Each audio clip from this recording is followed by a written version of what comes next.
So this video is a little brief on the barriers that get in people's way in terms of the worksheet form on observing and describing emotions. So in a previous video, we reviewed this worksheet. It's page 282 of Marsha Linehan's DBT Skills Training Handouts and Worksheets. And the worksheet takes you through some of the different aspects of breaking down emotions into different sections and trying to describe and understand them.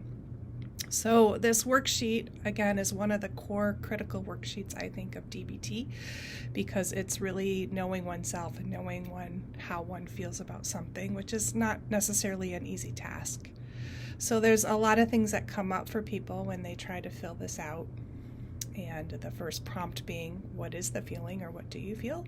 And a lot of people will say, I don't know, or they feel numb, or they feel nothing, or they really can't put any words in terms of what they actually feel. So the worksheets in Marsha Linehan's book on page from 214 to 223 actually is sort of like a cheat sheet.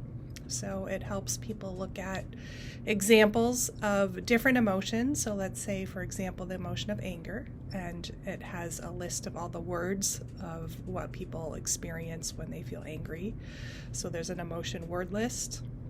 And then some of the prompting events, so the typical things that might prompt or evoke anger, the biological experiences of anger in terms of how that's felt and how that's experienced in the body, the actual expressions of anger, the after effects of anger, and just in general, it takes you through the components of what an angry experience looks like. So if you think you're experiencing anger and you're not sure, generally anger is a little bit more hot and it's a little bit easier to identify than some of the more subtler emotions like shame and sadness.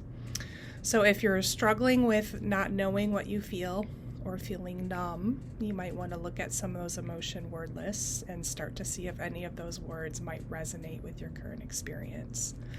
Another thing that you can do if you don't know what you're feeling is to try to make a list of every single thing that's stressing you out in your life right now, and see on that list which things might be more or less stressful than others.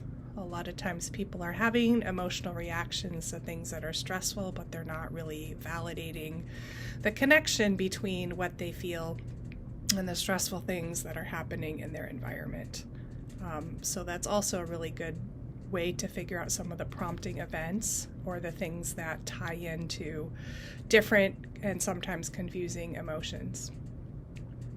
So the other thing that makes it hard to fill out this worksheet is primary versus secondary emotions.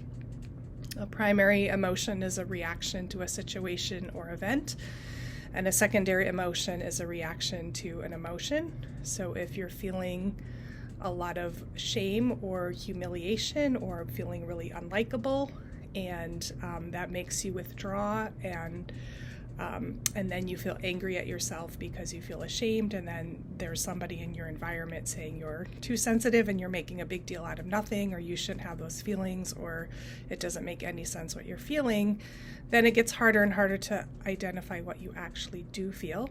So secondary emotions are often criticisms and judgments. So I would also really encourage you, if you're trying to fill out this worksheet, to avoid the words good or bad, and instead think about discomfort, painfulness of the emotion, and perhaps intensity of the discomfort or pain. So shame comes up a lot with a lot of messages from our environment in terms of that's bad, you shouldn't feel that way, what's wrong with you? And so that also makes emotions really confusing, and it makes it hard to fill this out. So you can also look at the emotion of shame. I think it's on page, I think it's 222, and it takes you through the different components of shame.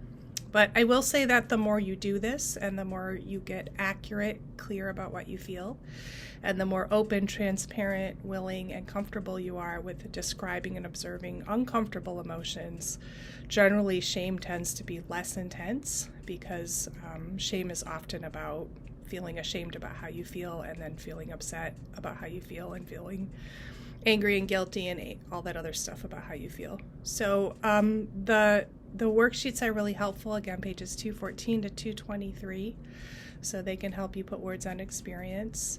And do this worksheet multiple times, do it over and over again. Try to check in, maybe use this worksheet to talk to other people about what you feel. A lot of families don't have very good repertoire for emotion words, so this is a new skill probably to you. Maybe you don't share emotions openly or talk with friends openly about feelings. That also makes it really hard, because it's hard not only for you to identify your feelings, but for the people that are in your environment to identify feelings. So hopefully that helps, and good luck, and we'll keep going with the DBT skills. I'm glad you're joining me on this journey. Thank you.